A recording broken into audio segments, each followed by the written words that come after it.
Welcome. And I'm continuing with the astrology series, going into the planets. That's where we paused last time. And yeah, let's take a moment to remember all the planets. As in today's video, I'm going to speak about all the grahas. Yeah, the grahas of astrology, of Vedic astrology.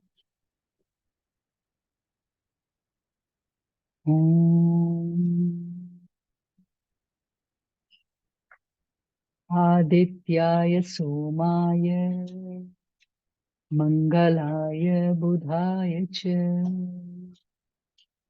आदित्याय सोमाय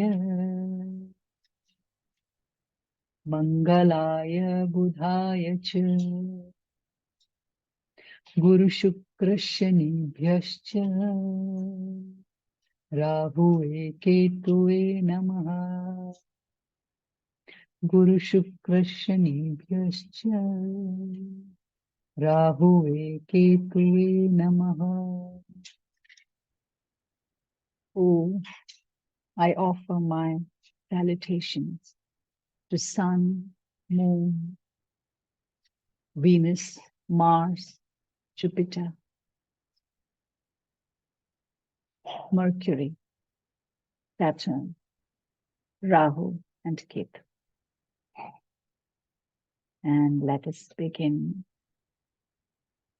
our journey with the planets. And astrology, so just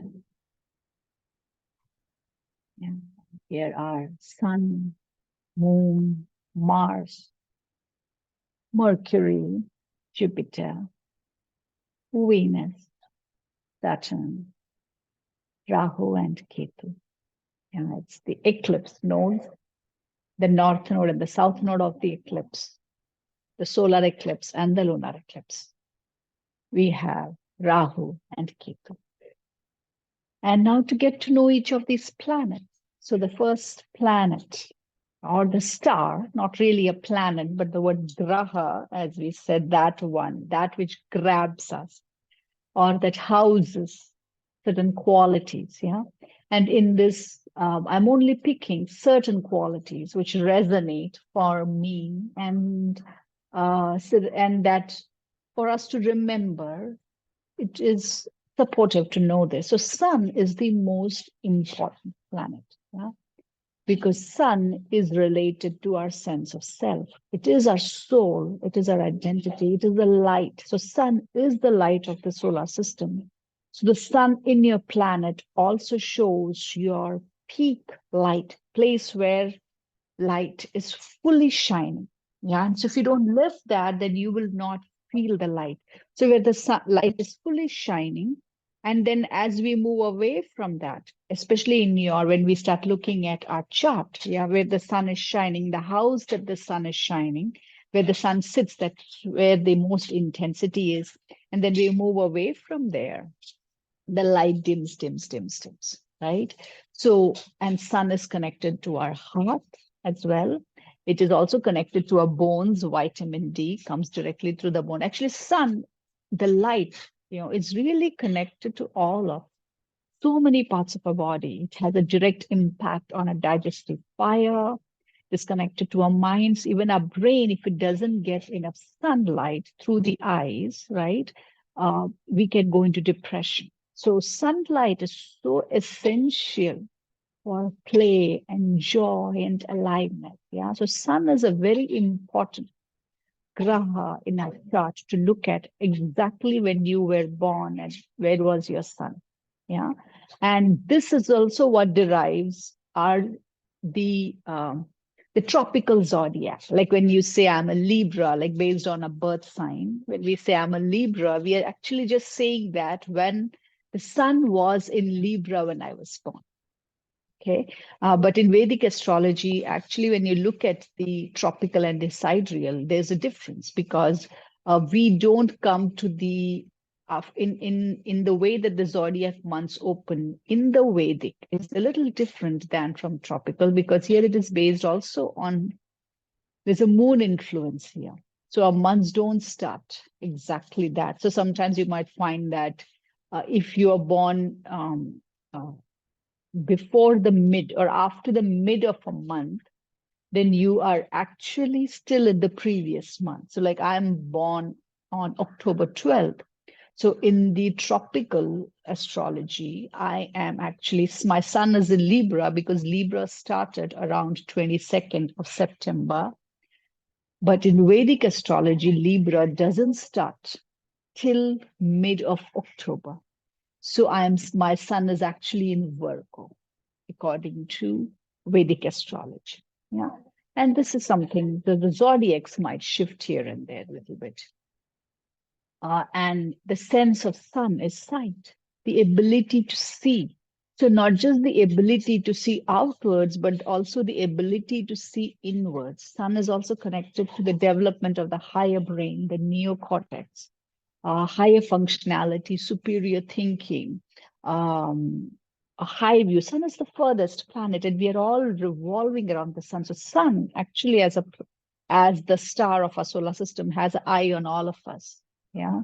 And if you can see, the element is fire, the dosha is pitta, and sun, and it's sattva. So it's a sattva planet. Though it's fiery, it is actually, in astrology, sun is too intense. Sometimes if it is sitting in a house which accentuates this intensity, then that could be too much of intensity to hold in the body. Yeah, that's too much of light is also debilitating. It takes a lot of our energy, a lot of burning, self-burn and burning relationships, burning outwardly. Yeah. So burning is, if you know how to work with fire, then fire is a good thing. But if you do not know, fire is a good thing, but if you do not know how to move with fire, it's also connected to anger. It's also connected to all kinds of impulses of jealousy, greed, hatred. All those can have this bitterness quality to it, right? And the day connected with the sun is Sunday. And as we know, sun is the ruler of Leo. So Leo's zodiac is ruled by the sun. And sun is actually connected with the fifth house of Dharma. Yeah, because Leo is part of the fifth. Leo is the fifth zodiac, and sun is connected to Dharma. Yeah. And relationship is father, career. And sometimes this also can indicate children, relationship to children, to partner. Yeah. And persuasion. So some way of the solar persuasion is punishment. It could be that. Or it's all government related things. So it really is governing. So because sun, even in the solar system, is what governs the movement of everything. So things that govern society, order, structure, all that is the sun. Sun is also the king, of a ruler of a country. And all those that come through that rule, they administer all that administration, everything that has this input of the king, the sun, the prime minister, the president, all kinds of governance come as part of the sun. And the way the sun moves is just like any other zodiac. It completes one full zodiac cycle in 1 year. That means sun will sit in a particular house for a month. So then sun transition, sun moves. Yeah, actually, sun, in the sense that the zodiacs are moving, actually, sun is also moving. The sun is not stationary. The entire system, everything is moving in the solar system, and the zodiacs, as the zodiacs keep moving. Yeah, so this is about the sun, and sun gives direction. Sun is also connected to will and direction. Okay, so it is the core. It's the core. And then with the core of the soul, there is also what makes us human is our mind, our psyche. Yeah. So that's the moon. So the moon is the mind, the psyche. And when I say mind, it's not just the thought, thinking, but it is the sense and sensuality, the senses. Yeah. So we see the world through the mind, and the mind sees the world through the senses. right? So this mind is like really, it's the senses, the sense object, the sensation, all of that is connected to the mind. So the mind is what uh, creates memory, it stores things, certain things, and sometimes depending upon the mind can be, if the mind is very strong in a chart, as we know the moon is connected to the mind. And what does the moon do? The moon waxes and wanes. So moon is not constant like the sun. The moon waxes and wanes. So the emotions are also waxing and waning. So wherever your moon is sitting, that is also the place that shows turmoil, that also shows things that are constantly changing. Emotionally, there could be different movements. It is also connected to the formation of the mind. It is connected to mother. It is connected to trauma. I see the moon also is because it's connected to the mind and the psyche. It is also, depending upon where the moon is, it can also be uh, it can also show our trauma. It can also indicate our trauma because our connection to our early development, our early relationship with the mother is connected to our trauma. Early separation from the mother or any interruption, injury in that early relationship with the mother is the cause of trauma. So moon also really indicates in the chart the trauma. So you don't just have a zodiac, solar zodiac, but you also have a lunar zodiac in your chart.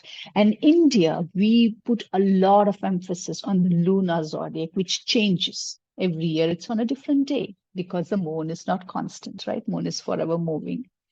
So we do all our rituals based on if someone died on a particular day. We don't, that's not that day that we do. We look at this moon, lunar day in the solar month. And next year, when we celebrate, or the memorial happens on the lunar day of that solar month again.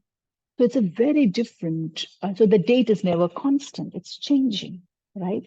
So, uh, so in India, if let's look at why is moon so important.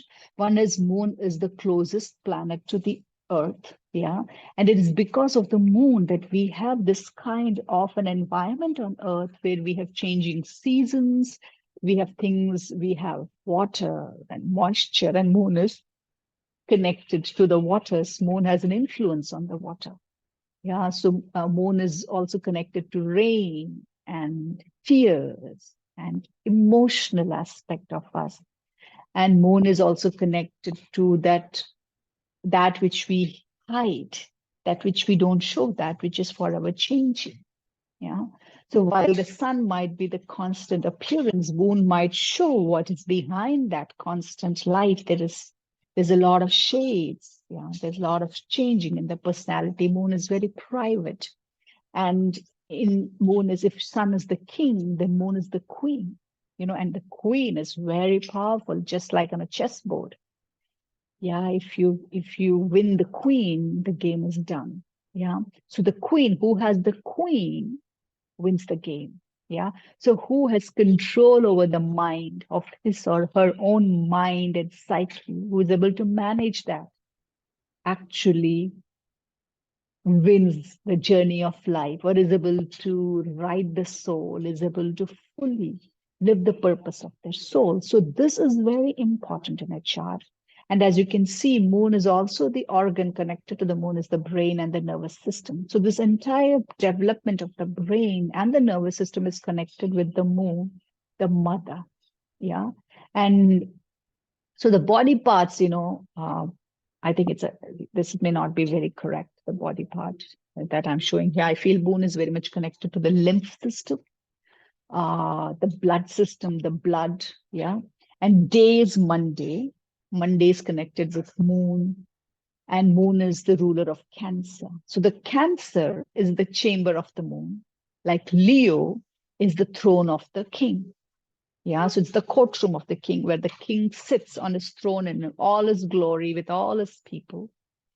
And the queen might sit next to him, but that's not the queen's room. The queen's chambers is Cancer. Yeah. So Cancer is a chamber of the queen. And And as we know, the queen in her royalty is grand, as also very sensitive, sensual. So she might make those who are others a little uncomfortable, right? The queen, just think of any queen. I'm not talking about a princess, but a queen. She is quite powerful presence, the queen, and that's exactly the moon. Yeah. She is on the chart, on the bhavas, she represents the fourth house, which is also home, which is assets, property, mother, um, our the way we will navigate relationship. It doesn't determine relationship, but how we will show up in relationships. It is the fourth house is also connected to our inner world, yeah, our inner psyche.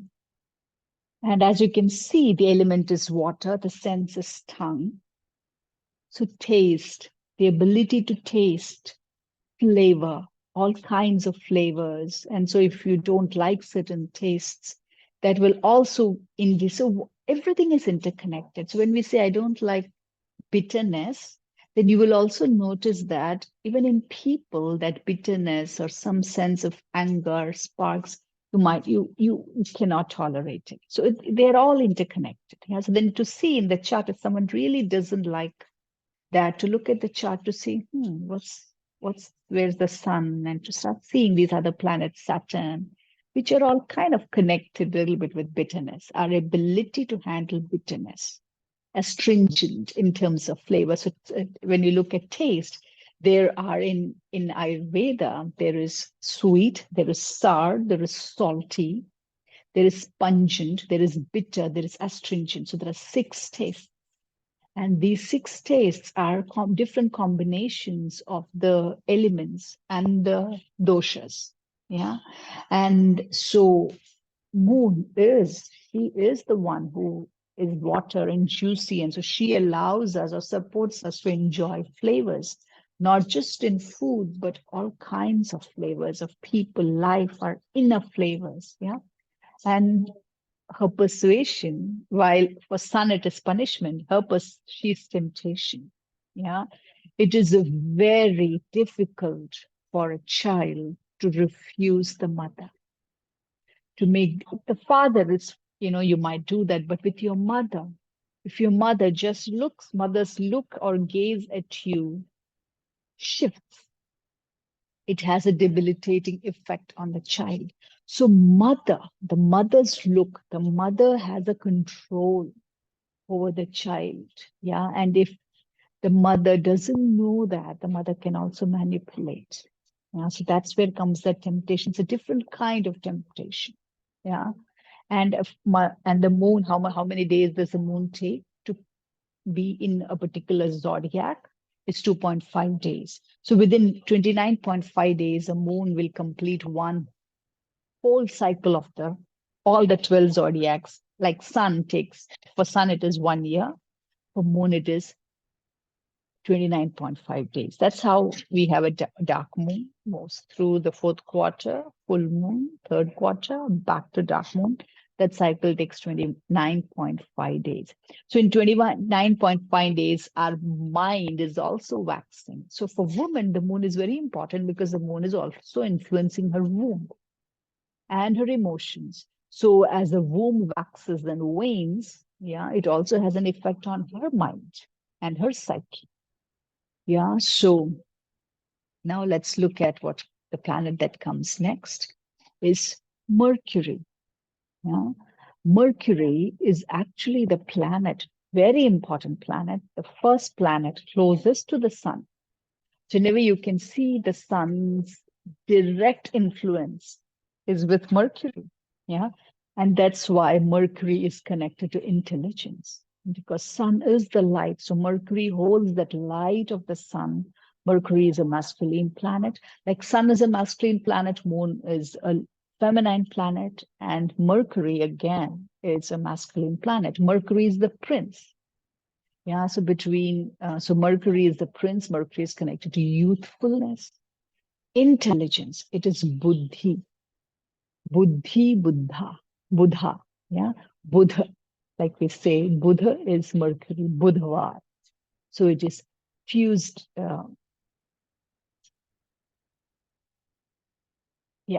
Wednesday, not Tuesday. Wednesday. Tuesday is Mars. So Wednesday, Mercury is connected to Wednesday of the day. It is connected to lungs, our ability, our light. So heart and lungs are right here. So the sun and Mercury are right here. Yeah. So sun and Mercury are right here. And it is a little reversal, right? Because moon is the mind, yeah, and the mind bowing down to the heart. And it's interesting, to the soul. And sometimes in this feminine, masculine, there's such, it's so complex, right? There's so much intermixing of things here. And what does Mercury rule? So Mercury rules two zodiacs in the zodiac wheel, Gemini and Virgo. And in both the Gemini and Virgo, Mercury shows up very differently. The personality of Gemini is very different from the personality of a Virgo. Yeah. The Gemini has two faces. It's not like two faces, like as in that. Gemini is also very good at speech, communication. Both Gemini and Virgo are very intelligent. There's a youthfulness quality to them. There's a perfection quality to them. Articulation, communication. Mercury is connected to communication. These are all higher functionality. So it's a direct blessings of the sun Mercury has, is how I see it. It is very closest to the sun, literally closest to the sun. So it also has some very strong qualities of the sun. And the sun directly bestows its higher functionalities to Mercury. It's first, it's Prince, right? And it, as far as houses are connected, like we now saw, sun is connected to Dharma. Dharma is essence. So the essence of someone, nature of someone. Sun really holds that. Second is moon. We looked at the moon, and moon is connected. I forgot that. So that's why moon is the most important planet, because in Indian astrology, Vedic astrology, moon is connected to moksha. The house, moon is connected to moksha. So we look at three planets, which are three grahas, which are connected to moksha. One is moon, then Jupiter and Saturn. These three planets. Not Saturn, Moon, Jupiter, and Mars. All these three planets are connected to moksha, but Moon is the soul. This planet is only connected to moksha. And you'll see how Jupiter and Saturn, Jupiter and Mars might be connected to other things also, but Moon is solely connected to moksha. And that's why we always look at this planet, because it's connected to our ultimate freedom. Yeah, so that's why moon becomes that's why in Indian astrology, we celebrate the moon, nakshatra. We look at everything to do with the moon than the solar. Yeah, so we look at within the solar, we always give attention to the moon, to the lunar. Yeah, and then we have, so we're looking at Mercury. So Mercury, if you look at now, the intelligence, it's the prince of the sun and the moon, intelligence. So the soul and the mind and the psyche coming together. First gift is intelligence in human beings, yeah, and it is connected to karma and artha. So third house and sixth house in the bhavas. So third bhava and the sixth bhava connected to karma and artha. So karma means desire, will, yeah, and artha means purpose. So if your Mercury is weak, so what all do we need to have refinement in our karma and artha? We need intelligence. We need to be able to communicate and express this intelligence. Just intelligence is not enough. This intelligence also need to have expression. And that is why, and then your karma and artha. So if your Mercury is debilitated in your chart, then it impacts immediately our intelligence, our ability to fully show up in the karma and artha of our soul. Yeah. And relationship here, if you see, it is connected to uncles. Mercury is connected to uncles. And of course, we looked at intelligence. So if you can see sense, what is the sense? It's skin. It's connected to skin. It is connected to the dosha of vata and kapha. And element is both earth and air. There's only earth written here, but it's also air. Element is air, actually. And guna is rajas. So there is a hyperactivity. Mercury is actually seen as a swift planet, fast. Now, fast, quick moving. Yeah. And that's why it can, skin disorders, skin allergies, eczema can be connected to Mercury, doshas of Mercury in this. And if you can see, its persuasion is diplomacy. It's a communicator. It is very good at diplomacy. And I know, like, where my Mercury sits, I'm good at diplomacy. Yeah. And, earlier I used to find that as I didn't have a relationship with this word diplomacy, but I like this word. Yeah. It is, sometimes you do need diplomacy. Yeah. In a way that, and the way I see that is, you can be neutral and communicate what is needed. Yeah. And stay on the course, and in some ways seeing the best of things. Yeah. Focusing on the best of things, and complete a full zodiac cycle in 1 year. So this has very similar to the sun. The movement is very similar to the sun, and this sometimes varies. There can be a stretch or short, can be more than 12 months, and it can be less than. So it can be 10 to 14 months, I think. So this is what the Mercury is. So as you can see, Mercury depicts your thought process as well as the way you communicate with the outside world. And after Mercury comes the princess, Venus, Shukra, Friday, connected with Friday. It's the princess. It's also the planet connected with relationships, spouse, pleasure, sensuality. Yeah. So Shukra is the daughter. Moon is the mother. Shukra is the daughter. So she's the princess. So she's the maiden. Yeah. And in astrology, Venus and Moon don't always get along. Yeah. So if you can see in the kingdom, the princess and the queen, there is a tension there, because the princess might become the queen. Yeah. And princess represents to the queen what she has left behind, her youth, her youthfulness, her beauty, her young maiden beauty. So the princess will always take the center stage in a kingdom. She is the top of the town, yeah, not the queen. Queen is royalty. Queen is the settling in the queen, just like the face of the queen. That's the moon. But in the princess, it's something. Venus is different. Venus is sensuality. She is earth. She is the body. She's pleasures. And it is, so if you look at it, it speaks of the way you attract what you want as what and who you like or dislike. So it is all of that. Oh, I like this, I don't like this, or who you want to attract and how you attract. All those are connected to Venus. And the day, as we said, is connected to Friday. So Venus is also connected to the spouse, the partner, the lover, aspects like that, aesthetics, beauty. She represents all of that. She also represents the reproductive organs. So the vitality of reproductive organs. So Shukra also means semen. She's directly connected to that. And what zodiacs does Venus rule? Venus rules Taurus and Libra.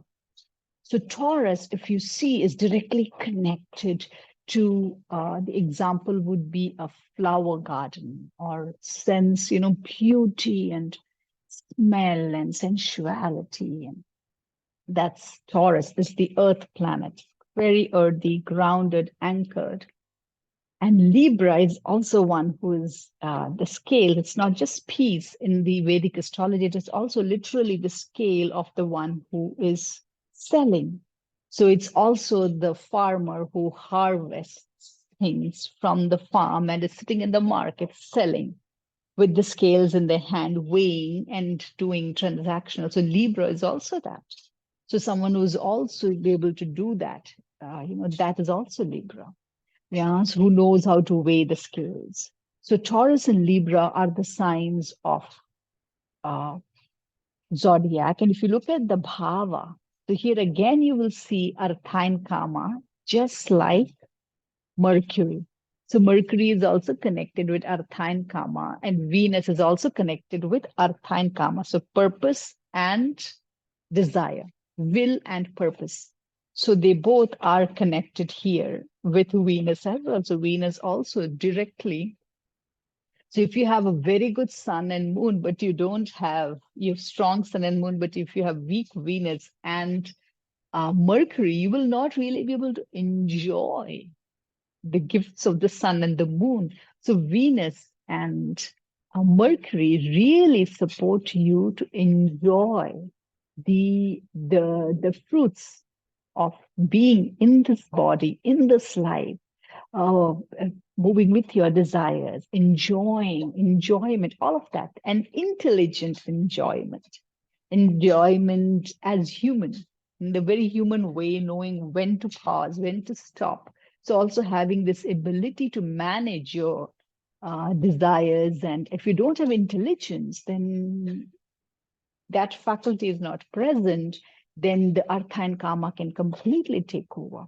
So the Venus, Mercury, Sun, Moon, this combination, and the other planets, you will see how they all work in relationship. So one might, it's like there is an apple, yeah, but to be able to smell the apple, see the apple, pick the apple, eat the apple, then swallow it and enjoy the apple, and for the apple to be digested and for its nutrients to reach the different parts of the body, all of these have different planets working. So if one of these planets are debilitated, then that part becomes weak. And this is what we can see in our relationship with planets, how these planets are connected to all of that. Now we go to Jupiter. So Jupiter, if you look at Jupiter in our solar system, is the biggest planet in our solar system. It like all, including our sun, I think everything together also together does not match Jupiter. So Jupiter is like the largest planet, and it is one of the most important planet also in the zodiac system, because Jupiter is the counselor. Yeah, and it's not so much the psychologist, because Jupiter works is very close to the queen, is very close to the moon in their relationship. Yeah, it's a counselor for the moon. It's a counselor. So Jupiter and moon, when they work together, we have a very stable mind. And Jupiter, even in our solar system, is the because it's the biggest planet, it really protects Earth from all kinds of things that are coming at Earth. Jupiter depicts your philosophy of life as also. So wherever Jupiter is, that grows in our life. Like sun brings light, Jupiter grows that. So if Jupiter is sitting in a house or in a bhava that is about problems, then your problems keep growing in life. Yeah. So if Jupiter sits in a house of luck and abundance, then that is what grows in our life. So Jupiter really shows when the growth of something in our life. Jupiter is really connected to growth. So Jupiter is also connected with children.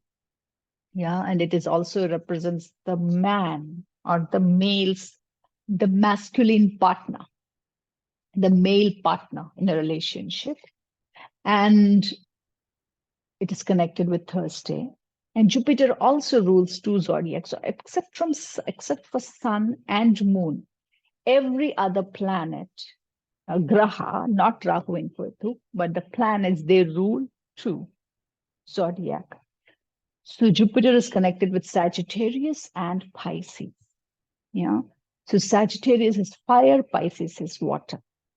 And Sagittarius is the wisdom. Yeah, is the wisdom anchored, wisdom person. And Pisces is more emotional. It's the last zodiac, and it is also transitioning into the Aries. So there is this connection to also the beginning. So there's just a childlike, dreamy, wise quality. It's at the end of the zodiac. So Sagittarius and Pisces. And if you now look at the bhavas, it represents the ninth house. Sagittarius is ninth zodiac, and Pisces is the 12th zodiac. So it's Dharma and Moksha houses. So Jupiter is a very major planet. So Dharma and Moksha means the sun and the moon. So Jupiter is counselor to the sun, and Jupiter is counselor to the moon. So Jupiter really holds a lot of power. Yeah. So in India, we had a place for Jupiter in the king's court. It's the Rajguru.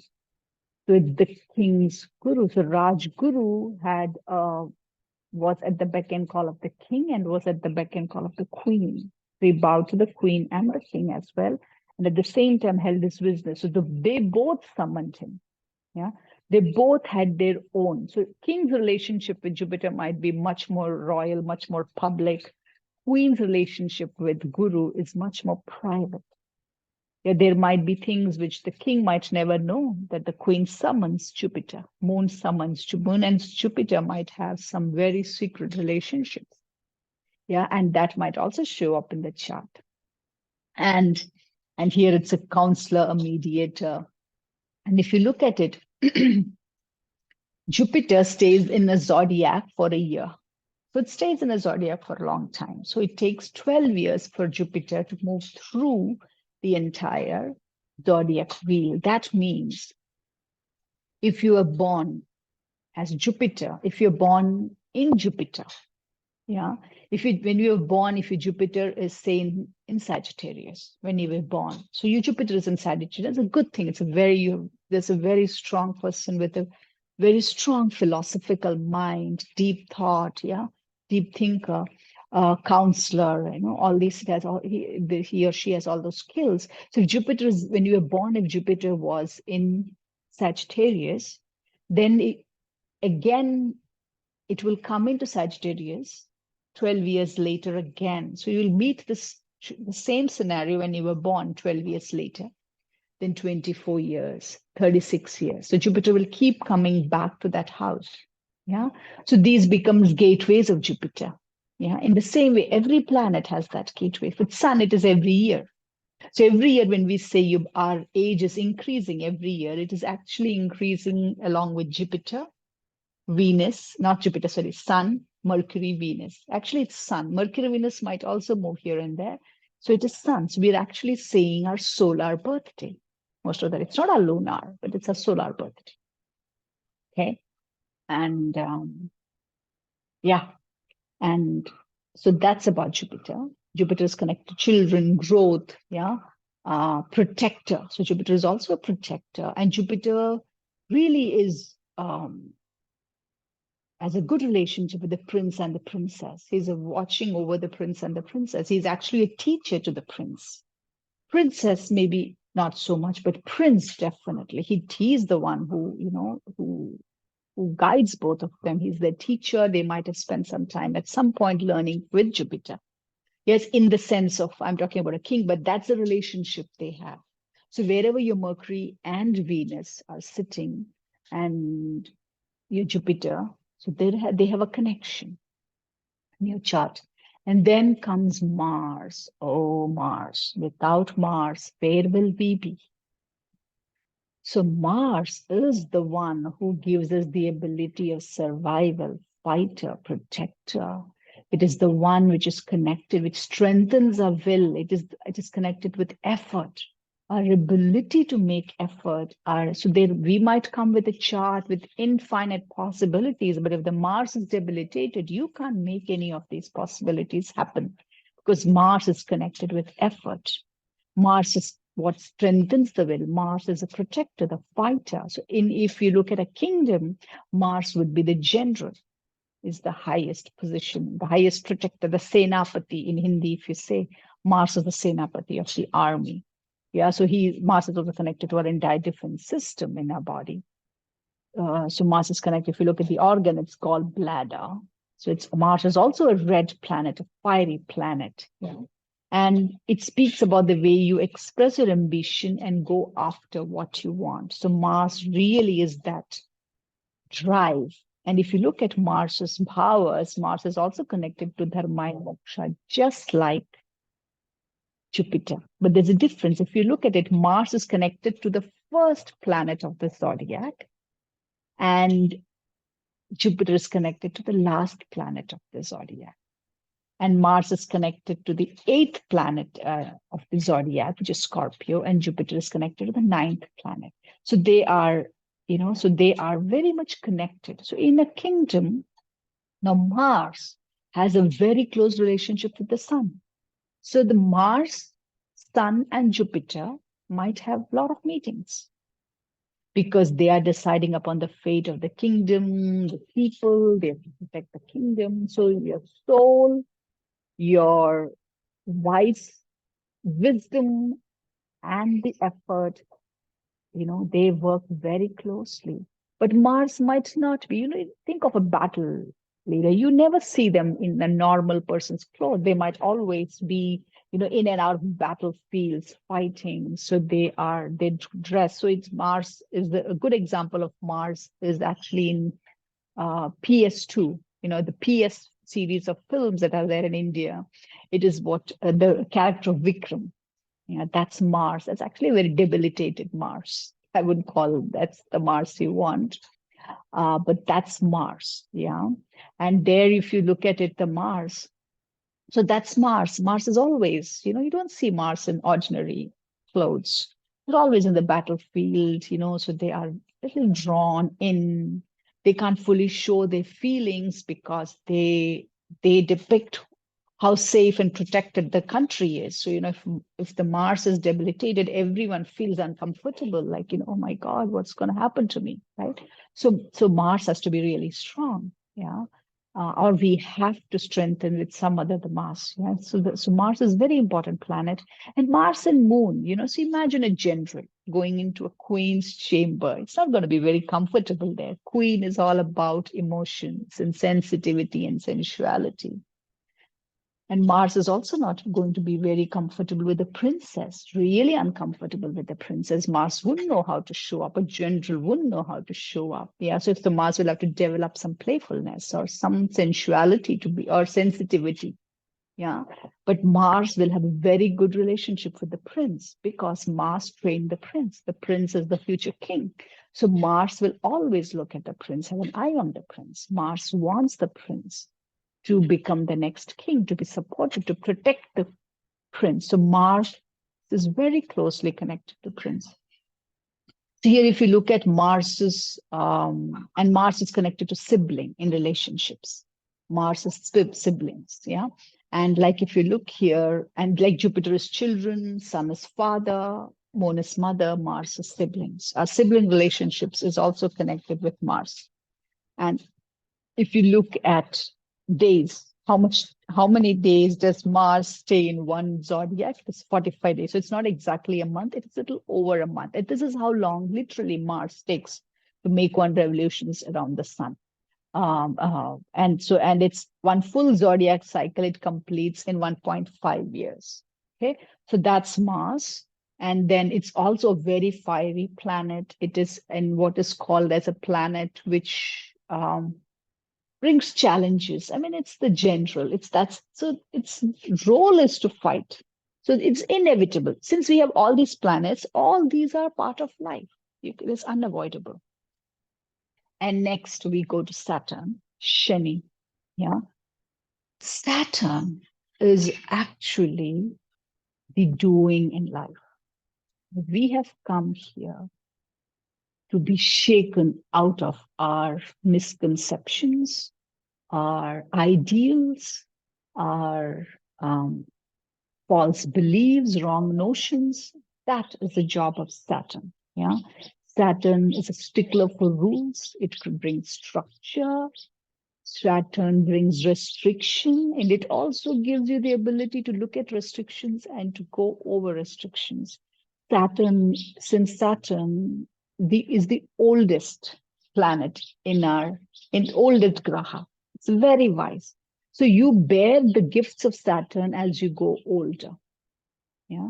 So as you grow older, you beginning to rise above the rules.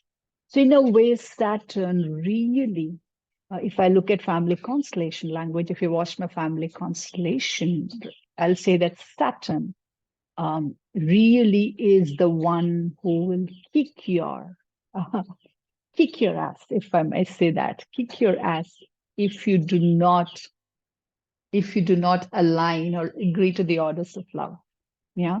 So if you are going to be whatever happened in your system, if you're going to go against your system, Saturn is going to be the one who's going to break you down. It's not going to allow you. So Saturn really is the is the conscience. It controls the conscience. It navigates the conscience. It is the enforcer of the personal conscience, the collective conscience. And as we age, it makes the spiritual conscience available to us. So that is Saturn. Yeah. So Saturn, it speaks of your sense of responsibility as well as the area of life in which you become a master as you become old. So where Saturn is sitting in your chart, it really shows that might be the weakest place. Yeah. That is the place that you've come to master. Yeah. And that is the place also you will meet a lot of your pain. So that is something you can immediately see in a chart with Saturn. Yeah. And Saturn is connected to spleen. So it is connected to also a defense system. And Saturn is connected to Saturday, Saturday. And if you look at the zodiac that Saturn rules is Capricorn and Aquarius. So Capricorn it's not an easy planet. Capricorn and Saturn is not an easy planet. So if you're a Capricorn ascendant, then just in the personality, there's a lot of strictness and restrictions and rules, and becomes difficult. Yeah, it's difficult for you or your own soul, because and Sun and Saturn, they don't like each other. Yeah, because Saturn is that child who shouts at the emperor and says, "Hey, the emperor is not wearing any clothes." That's Saturn. Yeah. So Saturn very easily shows up in children. So Saturn loves children. It's a protector of children. Yeah. And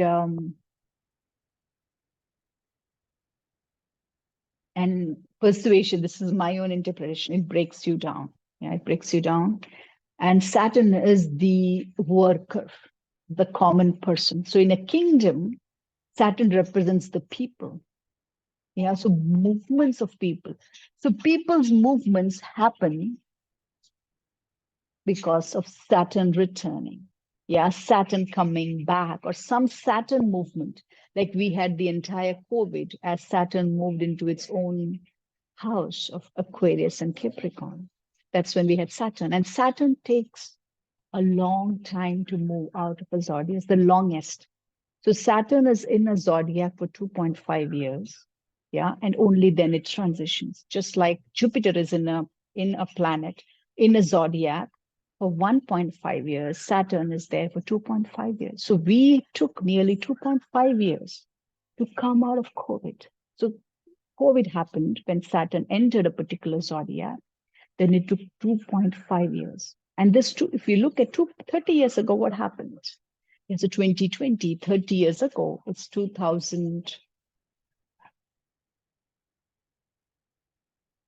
1990. If you look at it on the planet, what happened? Yeah. So Saturn, it's very important. So 30 years that Saturn completes one full cycle.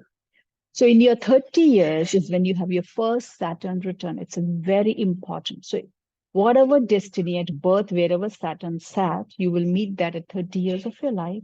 And then again, you will meet it at 60 years of your life. Second Saturn return. So these two are very important gateways in your life. Yeah. And if you look at Saturn is not connected to moksha or dharma. Saturn is connected to Artha and karma.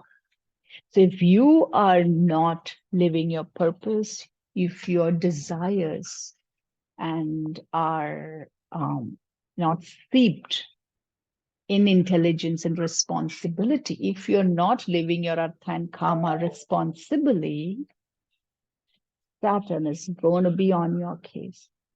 So keep being on your case to live your life like that. Yeah, so that is Saturn. So very, very powerful planet. So learn to befriend Saturn. Make Saturn a good friend of yours.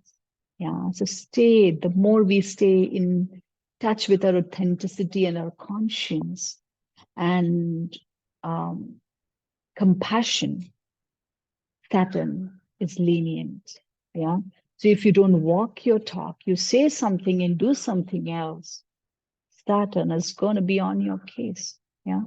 So everyone will meet Saturn. Yeah, in some way, form, or the other. And then come Rahu and Ketu. Yeah, the eclipse nodes of astrology, which is very much part of the Vedic astrology. Yeah. So the fiery solar node is the Rahu, and the dark node is the Ketu. Yeah. And Rahu and Ketu, there's a whole story about the Asura who was beheaded when he was trying to steal the nectar. So he drank the nectar, and so that he doesn't, but he'd already drunk it, but he didn't want anyone else. So he tricked and he tried to drink it. So he has the qualities of the Devas, but then he was beheaded. So without the head and the body, he's still alive. So Rahu Ketu also shows, I feel it shows a disembodiment in the chart. And we have come back, integrate. It shows the disintegration, disembodiment, trauma body of a person. So Ketu represents, the body represents the past experiences. It represents the spiritual quotient of a person, the past accumulation, all that we have experienced, that's easy for us, that's our go-to, the comfort, and Rahu represents the discomfort, that for which we have materialized into this body.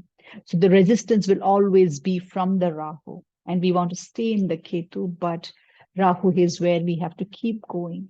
We have to leave the fortress and go into the depths of the jungle, which is Rahu. Yeah.